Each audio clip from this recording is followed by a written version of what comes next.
ವಿಶ್ವ ಹಿಂದೂ ಪರಿಷತ್ ಬಜರಂಗ ದಳದ ವತಿಯಿಂದ ನಡೆದ ದತ್ತ ಜಯಂತಿಗೆ ಶಾಂತಿಯುತ ತೆರೆ ಬಿದ್ದಿದೆ. 4,000 ಪೊಲೀಸರ ಸರ್ಪಗಾವಲಿನಲ್ಲಿ ದತ್ತ ಭಕ್ತರು ದತ್ತಪಾದುಕೆ ದರ್ಶನ ಪಡೆದಿದ್ದಾರೆ. 9 ದಿನ ವ್ರತಾಚರಣೆ ನಡೆಸಿ ಇಂದು ದತ್ತಪಾದುಕೆ ದರ್ಶನ ಪಡೆದು ಹೋಮ ಹವನ ನಡೆಸಲಾಯಿತು. ಗುಹೆ ಸಮೀಪವೇ ಗಣಪತಿ ಹೋಮ, ದತ್ತ ಹೋಮವನ್ನು ನಡೆಸಿದರು.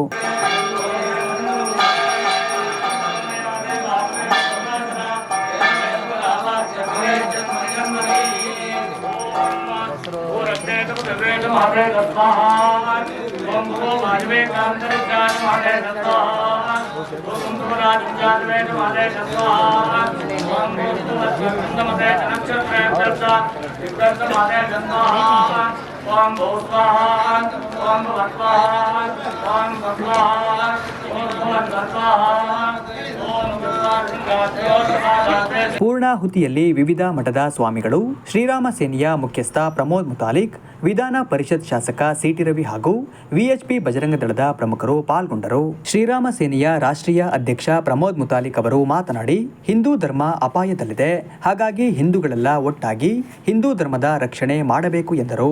ಇವತ್ತು ಕರ್ನಾಟಕದಾಗಲಿ ದೇಶದ ಪರಿಸ್ಥಿತಿ ಆಗಲಿ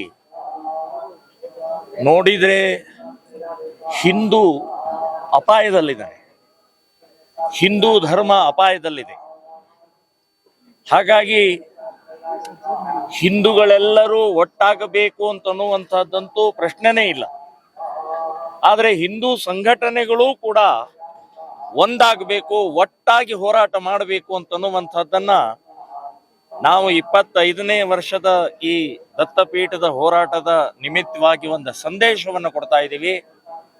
ವಿಶ್ವ ಹಿಂದೂ ಪರಿಷತ್, ಬಜರಂಗ ದಳ, ಶ್ರೀರಾಮ ಸೇನೆ ಮತ್ತು ಇತರೆ ಎಲ್ಲ ಸಂಘಟನೆಗಳು ಒಟ್ಟಾಗಿ ಇನ್ನು ಮುಂದಿನ ದಿನಗಳಲ್ಲಿ ಹಿಂದೂ ವಿರೋಧಿ ಶಕ್ತಿಗಳಿಗೆ ಒಂದು ಉತ್ತರ ಕೊಡೋಗೋಸ್ಕರ ನಾವು ಈ ದತ್ತಪೀಠದಲ್ಲಿ ಒಂದು ಸಂದೇಶವನ್ನು ಕೊಡ್ತಾ ಇದ್ದೀವಿ.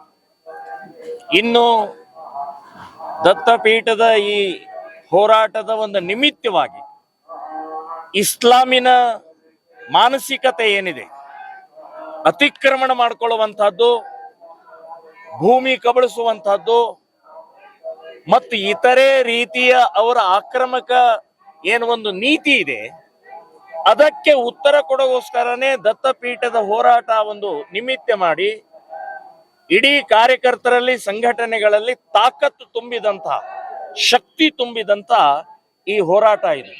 ವಿಧಾನ ಪರಿಷತ್ ಶಾಸಕ ಸಿಟಿ ರವಿ ಅವರು ಮಾತನಾಡಿ, ದತ್ತಪೀಠವನ್ನು ಹಿಂದೂ ಪೀಠ ಮಾಡುವುದೇ ನಮ್ಮ ಉದ್ದೇಶ ಎಂದರು. ಒಂದು ರೀತಿಯ ಭಕ್ತಿ ಭಾವದ ಶಕ್ತಿಯ ಸಂಗಮದಂತೆ ಇತ್ತು.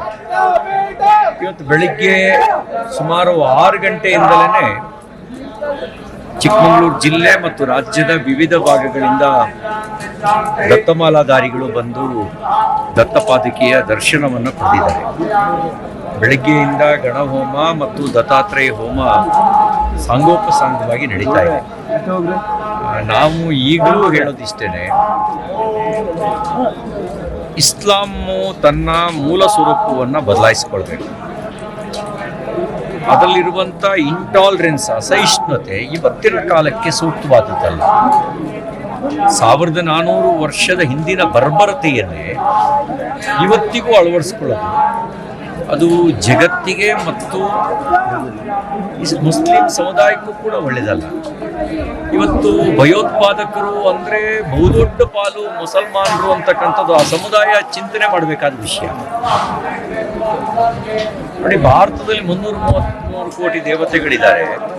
ನಾವೆಲ್ಲ ದೇವನೊಬ್ಬ ನಾಮ ಹಲವು ಅನ್ನುವಂಥ ತತ್ವದ ಮೇಲೆ ನಂಬಿಕೆ ಇಟ್ಟಿದ್ದೀವಿ. ಹೆಚ್ಚು ಅಂದರೆ ಇಲ್ಲಿ ಜಗಳ ನಡೆದೀತು, ಅದನ್ನು ಮೀರಿದ ಭಯೋತ್ಪಾದನೆ ಇಲ್ಲ. ಆದರೆ ಮುಸಲ್ಮಾನರೇ ಇರೋ ಕಡೆಗೆ ಒಬ್ಬನೇ ದೇವರು ಅಲ್ಲ, ಪ್ರವಾದಿಯೂ ಒಬ್ಬರೇ, ಮೊಹಮ್ಮದ್ ಪೈಗಂಬರ್. ಆದರೂ ಒಬ್ಬರನ್ನೊಬ್ಬರು ಬಾಂಬ್ ಹಾಕಿ ಕೊಲ್ತಾರೆ. ಯಾಕೆ? ಆ ಸಮುದಾಯದ ವಿದ್ವಾಂಸರು ಕೂತು ಆಲೋಚಿಸಬೇಕಾಗಿರೋ ಸಂಗತಿ. ಮತ್ತೆ ಈಗಲೂ ಈ ಕಾಲದಲ್ಲೂ ಕೂಡ ಇಂಟಾಲರೆನ್ಸ್, ಅಸಹಿಷ್ಣುತೆ, ಅಂದರೆ ಇಸ್ಲಾಮೇತರವಾಗಿದ್ದೆಲ್ಲ ಸುಳ್ಳು ಅನ್ನುವಂಥ ಮನೋಭಾವನೆ ಇದೆಯಲ್ಲ, ಅದು ಅಸಹಿಷ್ಣುತೆಗೆ ಕಾರಣ ಆಗುತ್ತೆ. ಆ ಅಸಹಿಷ್ಣುತೆಯ ಕಾರಣದಿಂದಲೇ ಜಗತ್ತಿನಲ್ಲಿ ಕ್ಷೋಭೆ ಇದೆ. ಹಾಗಾಗಿ ನಾನು ಬಹಳ ಸರಿ ಮಾತಾಡಿದ್ದೀನಿ, ಎಲ್ಲ ಧರ್ಮ ಗ್ರಂಥಗಳನ್ನು, ಅದು ಹಿಂದೂ ಧರ್ಮ ಗ್ರಂಥಗಳನ್ನು ಚರ್ಚೆಗೆ ಒಳಪಡಿಸಿ, 2 ನಿಮಿಷ ಬಂದು ಚರ್ಚೆಗೆ ಒಳಪಡಿಸಿ, ಕುರಾನನ್ನು ಚರ್ಚೆಗೆ ಒಳಪಡಿಸಿ, ಭಗವದ್ಗೀತೆ, ವೇದ, ಉಪನಿಷತ್ತು, ವಚನಗಳನ್ನು ಚರ್ಚೆಗೆ ಒಳಪಡಿಸಿ.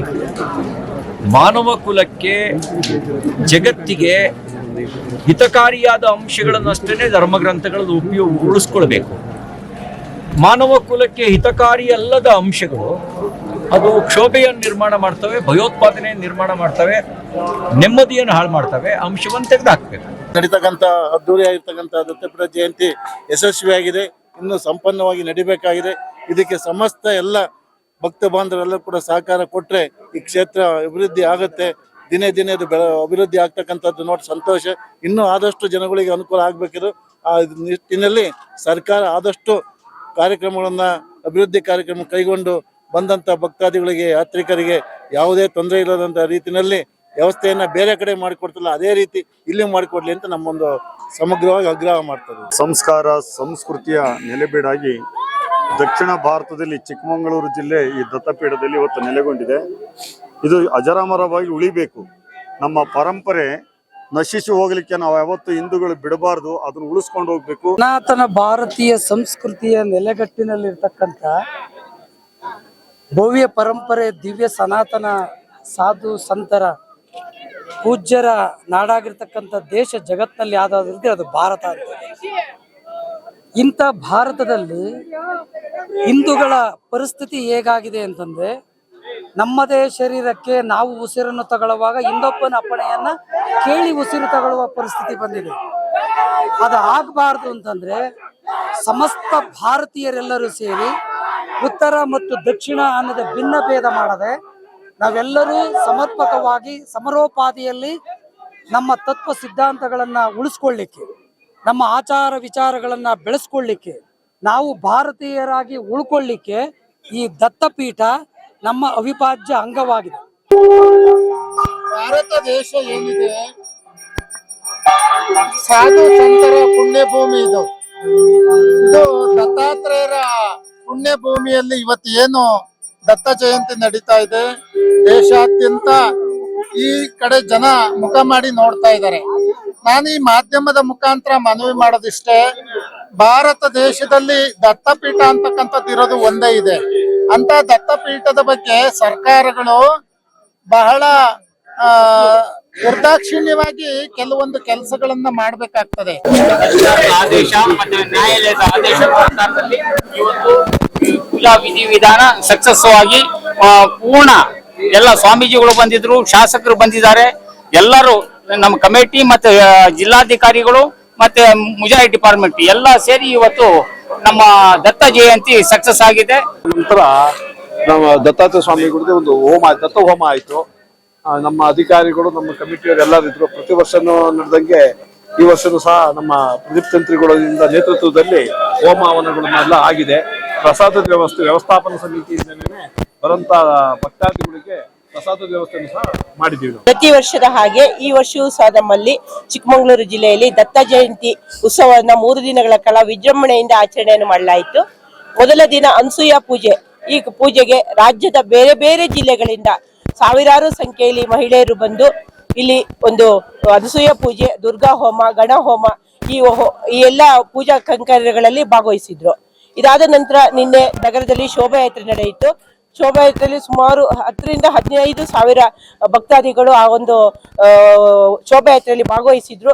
ತುಂಬಾ ಅದ್ದೂರಿಯಾಗಿ ನಡೆಯಿತು. ಇವತ್ತು ದತ್ತ ಜಯಂತಿ ಉತ್ಸವ ಇರೋದ್ರಿಂದ ದತ್ತಪೀಠದಲ್ಲಿ ದತ್ತ ಹೋಮ ನಡೆದಿತ್ತು. ಇದಕ್ಕೆ ಸಾವಿರಾರು ಸಂಖ್ಯೆಯಲ್ಲಿ ದತ್ತ ಮಾಲಾಧಾರಿಗಳು ತಮ್ಮ ಒಂದು ಭಕ್ತಿಯ ಕಾಣಿಕೆಯನ್ನ ಹೊತ್ತು ದತ್ತಪೀಠಕ್ಕೆ ಬಂದು ಇಲ್ಲಿ ಸಮರ್ಪಣೆಯನ್ನ ಮಾಡಿ ಈಗ ಇಲ್ಲಿ ಪ್ರಸಾದವನ್ನು ಸ್ವೀಕರಿಸಿ ಹೊರಡಲಿದ್ದಾರೆ.